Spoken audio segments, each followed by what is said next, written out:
Hello, English learners, and welcome back to EnglishPod. My name is Marco. And I'm Erica. How are you, Erica? Marco, I'm doing really well today. You excited? We've got a great lesson for everyone. Yes, we have a really common situation where we're going to use real English, right? Yep, everyday English, English that people really use. And that's what we want you to learn. What are we talking about today specifically? Today we have a really common situation that is a little bit embarrassing. All right, an embarrassing situation. So let's listen to the dialogue for the first time, and it's going to be kind of fast. Yeah, but don't worry if you don't understand everything, because after 10 minutes, you'll understand everything. Perfect. All right, let's listen.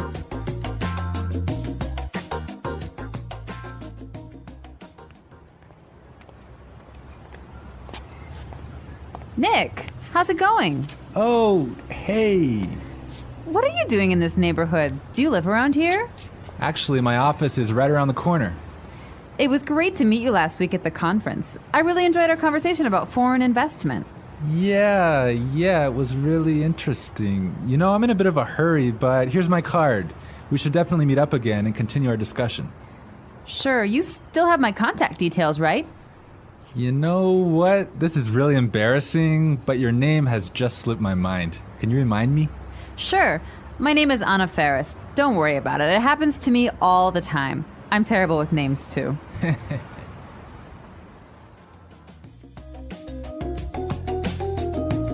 Wow, Nick forgot her name.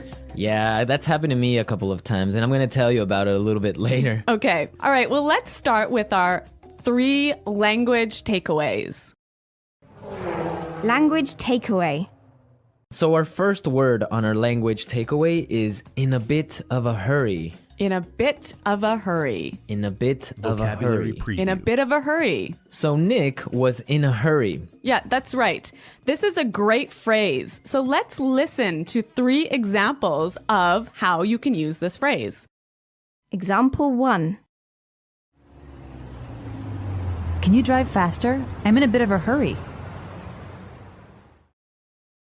Example 2. I can't talk right now. I'm in a bit of a hurry.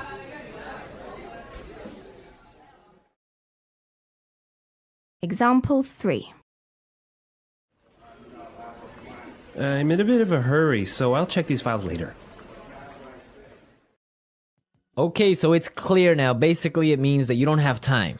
You're moving really quickly. Okay, perfect. Now let's look at our second language takeaway word, and it's contact details. Contact details. Contact details. Contact details. So what are your contact details? Basically, this is the information you can find on your business card. All right, so we have like our name, our telephone number, Your email address, perhaps your mobile phone number. so all the useful information so people can get in touch with you. Yep, so people can phone you or email you.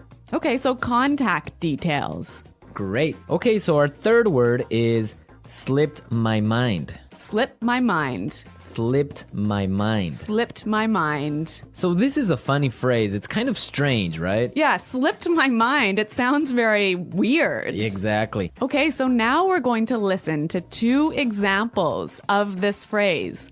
Try and see if you can figure out what it means. Example 1. I'm sorry I forgot to respond to your email. It just slipped my mind. Example 2. Don't you know what day it is today? Oh, it's your birthday. It completely slipped my mind. So slipped my mind is like, I forgot. You forgot something. So, Accidentally. right. Okay, great. Now it's time for putting it together. Putting it together. All right, Erica, why don't you tell our listeners what putting it together is? Well, putting it together helps you put language together. It helps you be more fluent by knowing how words fit together. Great, so let's look at our first phrase today. And it's around here. Around here. Around here. Around here. So this is like close by. Close right? by, right. Yeah. I can say, for example, is there a bank around here? Yeah. So that's, is there a bank close to here? Exactly. Now, this phrase around here, we can change it a little bit and it means something a little bit different. Right. I could say, Marco, there's a great restaurant right around the corner. Right. And that would mean there is a great restaurant on the other street. Dialogue. Yep. Around the corner. Yep. Great. Or we have another example. We can say around there. Around there. Right. So, for example, I can say Los Angeles is a great city. I used to live around there. So you used to live near Los Angeles. Exactly. All right. It's a really good phrase and it's really common. Yeah. Now, our next phrase and putting it together is terrible with. Terrible with. Terrible with. Terrible with. So we have a couple of examples that will show you how this phrase works. Example 1. You're terrible with numbers. You can't even remember your own telephone number. Example 2. I'm terrible with directions. I'm always getting lost. Example 3. I'm terrible with faces. I can never remember what people look like. Wow, I understand that. I'm also terrible with numbers. I can barely add 2 plus 2. Well, yeah, I guess not everyone is a numbers person. Yeah. I'm terrible with faces. I sometimes forget what people look like. Really? Yeah. Uh-oh. So I think it's time now for us to listen to our dialogue a second time. Okay, this time the dialogue will be a little bit slower. Right. So try and listen for some of the words we've just talked about. Nick, how's it going? Oh, hey. What are you doing in this neighborhood? Do you live around here? Actually, my office is right around the corner. It was great to meet you last week at the conference. I really enjoyed our conversation about foreign Other investment. examples? Yeah, it was really interesting. You know, I'm in a bit of a hurry, but here's my card. We should definitely meet up again and continue our discussion. Sure. You still have my contact details, right? You know what? This is really embarrassing, but your name has just slipped my mind. Can you remind me? Sure. My name is Anna Ferris. Don't worry about it. It happens to me all the time. I'm terrible with names too. So it's more clear now. You can understand a lot better, right? Yeah, that's true. Great. So now it's time for us to take a look at Fluency Builder. Fluency Builder. So with Fluency Builder, we take some very simple phrases and show you how you can be more fluent or how you can, Sound more native. yeah. Great. In the beginning of the dialogue, Anna said, Nick, how's it going? Yeah, this is a great phrase. It sounds really, really natural. You know, sometimes I hear students say, how are you?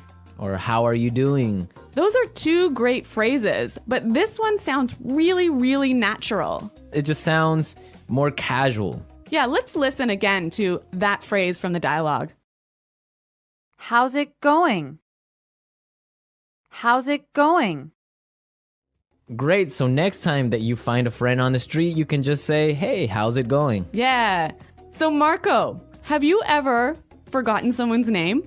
Yeah, it's happened to me a couple of times. And actually, the most embarrassing situation was that I forgot a family member's No, name. a family member's name. We had like a family reunion and there were a lot of aunts and uncles and cousins that I hadn't seen in a while, and I just forgot one of my uncle's names, and I was... Uh-oh, that's pretty embarrassing. Yeah, So what did you do? Well, I had to ask one of my other cousins. I'm like, hey, who is that guy? He's like, oh, that's Uncle John. I'm like, oh, man, I totally forgot. Yeah, so it was really embarrassing because I didn't know what to call him, so I just called him Uncle because I didn't know his name. Hi, Uncle. Yeah. Oh, yeah. So when that happens to me, when I'm in a business setting, sometimes what I do is I ask for someone's card. Yeah, that's the good technique. Yeah, or sometimes I might ask them to write down their email because usually their full name is spelled out in their email address. So that's my trick when I've forgotten someone's name. That's a good trick, and I guess a lot of our listeners can take your advice on that. Okay, so I think it's time for us to listen to our dialogue one more time, this time at natural speed.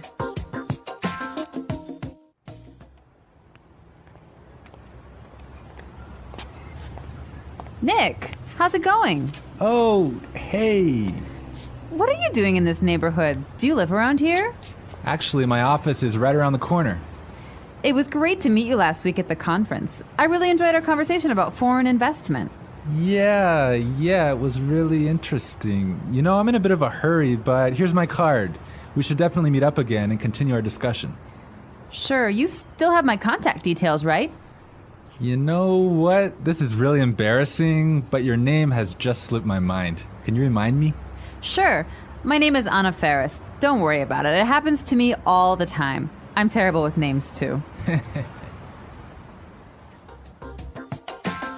Well, I hope that you've all enjoyed our lesson for today. And remember to check out our website at englishpod.com, where you can find a lot of other resources and you can leave all your questions and comments. Yeah, Marco and I are always on the site, so we're happy to answer all of your questions. Exactly. So now it's time for us to say goodbye. Bye.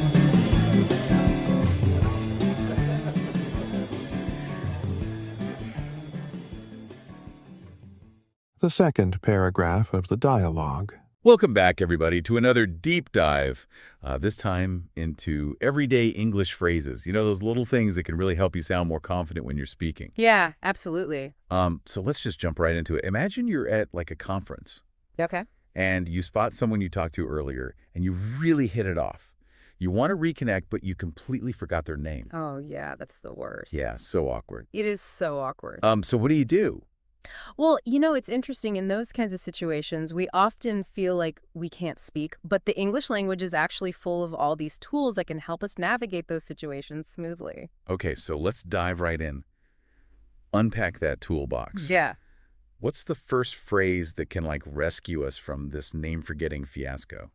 Well, let's say you just need a polite way to excuse yourself just for a moment so you can gather your thoughts. Okay. Instead of blurting out, I'm busy, which can sound kind of dismissive, maybe try, I'm in a bit of a hurry. Oh, in a bit of a hurry. Okay, so it's like, I'd love to chat, but I've got this thing I've got to go do. Exactly. It acknowledges the other person while subtly signaling that you need to move on. Oh, I like that, subtle. Yeah. And actually, the source material gives us some really great examples of how this phrase works in real conversations. Oh, perfect. Lay them on me. Okay, so imagine you're in a taxi and you're running late. Okay. You could say to the driver, can you drive a bit faster? I'm in a bit of a hurry. Okay, makes sense. Or let's say someone is trying to have a really long conversation with you and you just don't have time. You could say, I can't talk right now. I'm in a bit of a hurry. Perfect. You know what? Speaking of being in a hurry, I actually had this hilarious mishap once. Oh, I love a good story. What happened? Okay, so picture this. Uh-huh. I am running through the airport, Okay. trying to catch my flight, Yeah. when I see this little old lady struggling with like a mountain of luggage. And I'm thinking, oh, I'm such a good person. I'm going to help her. I can still make my flight. Yeah. It turns out those suitcases were packed with lead. We both ended up watching my plane taxi away while I'm just drenched in sweat.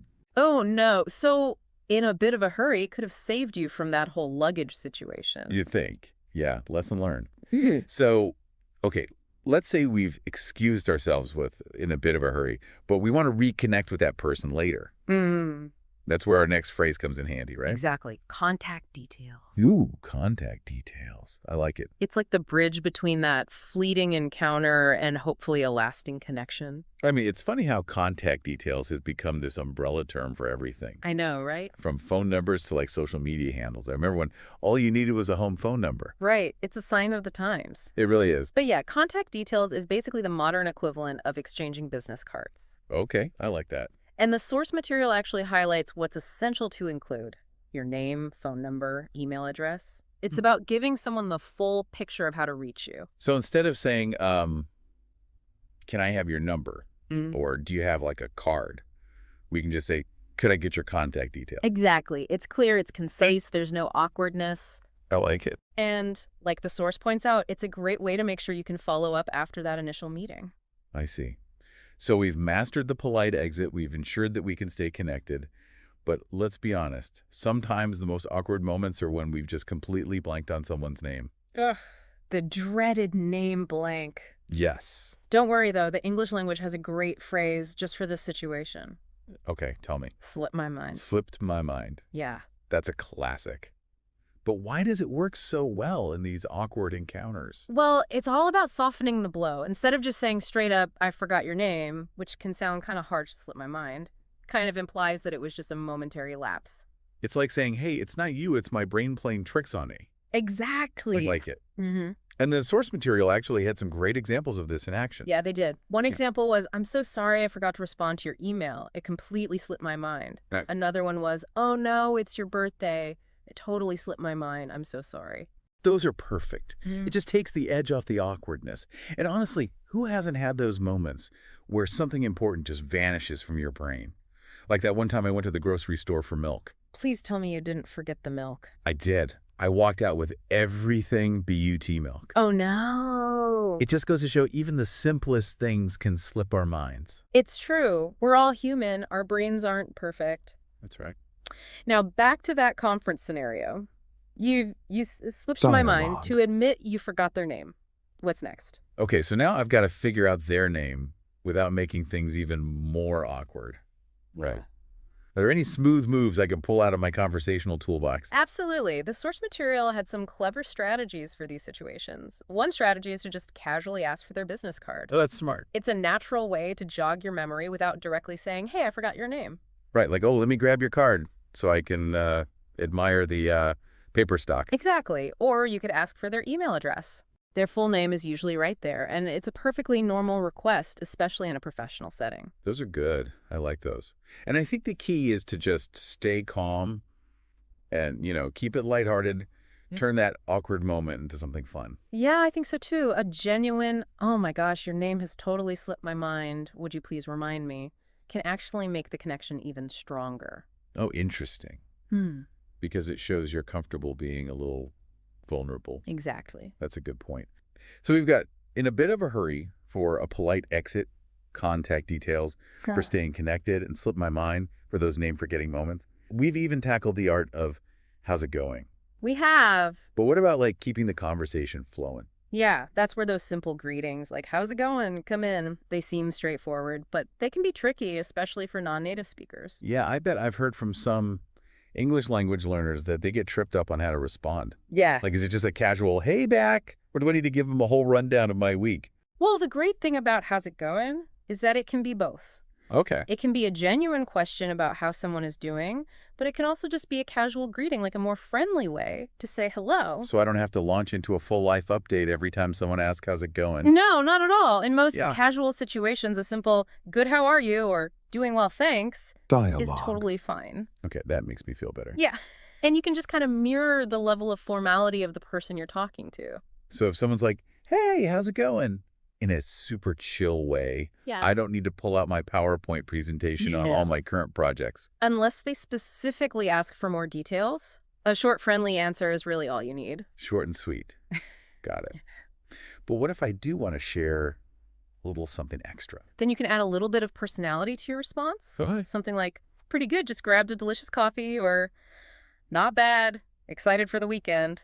I like it. Adds a little flavor without derailing the conversation. This is making me realize that even the simplest phrases have all these hidden meanings and social strategies. Absolutely. And that's what makes language so fascinating. It really is. It's like we're cracking the code of human communication. That's a great way to put it. Okay, so we've got, in a bit of a hurry for a polite exit, contact details, for staying connected, and slipped my mind for those name-forgetting moments. We've even tackled the art of how's it going. But what about making a good first impression? That's a great question. First impressions are so important, and those initial greetings can really set the tone for the whole interaction. The source material actually touched on this a bit when it talked about Nick using how's it going as his opening line. Right. It's casual, it's friendly, it shows you're interested in the other person. Exactly. But as we've talked about how's it going, is just one tool in our greeting toolbox. So what other greetings can we add to our repertoire? Give us the good stuff. Well, there's always the classic, nice to see you or good to meet you. Okay. You could also try something a little more playful like, hey there, what's up? I like those. The key is to choose a greeting that feels authentic to you and that fits the situation. Yeah, nice to meet you is probably best for like a formal business setting. But hey there would be perfect for catching up with a friend. Exactly. It's all about matching your greeting to the context and the relationship you have with the person. Yeah, it makes sense. The more we use them, the more comfortable we'll get with them. Exactly. It's like learning a new dance. At first, the steps might feel a little awkward, Okay. but with practice, you just glide across the floor. I like that analogy. So this deep dive has given us so many tools to help us handle those everyday conversations. It really has. We started with, in a bit of a hurry, that perfect phrase for making a graceful exit when we need to. Right. Then we talked about the importance of contact details, making sure we can stay in touch with the people that matter to us. Yeah, and of course we can't forget about slipped my mind for those times when we completely blank on someone's name. It happens to the best of us. It really does. And we even talked about those casual greetings like, how's it going? And all the subtle things that go into them. Right. All those little cues and how we can respond. Exactly. It's like we've unlocked the secret to smoother, more confident communication. I think we have. So as we wrap up this deep dive, what's one key insight you want our listeners to take away from all of this? I'd say don't be afraid to embrace the awkwardness. Embrace the awkwardness. Those little fumbles, those memory lapses, they're just a natural part of being human. Okay, I like that. And by using these simple phrases and strategies, we can actually turn those potentially embarrassing moments into opportunities to connect with people on a more genuine level. What a fantastic thought. So remember, everyone embrace the awkwardness. And those seemingly simple phrases we've talked about today, they're actually packed with meaning and social intelligence. They really are. So use them wisely and watch your conversational confidence soar. This has been such a fun and insightful journey into the world of everyday English. Until next time, happy conversing, everyone.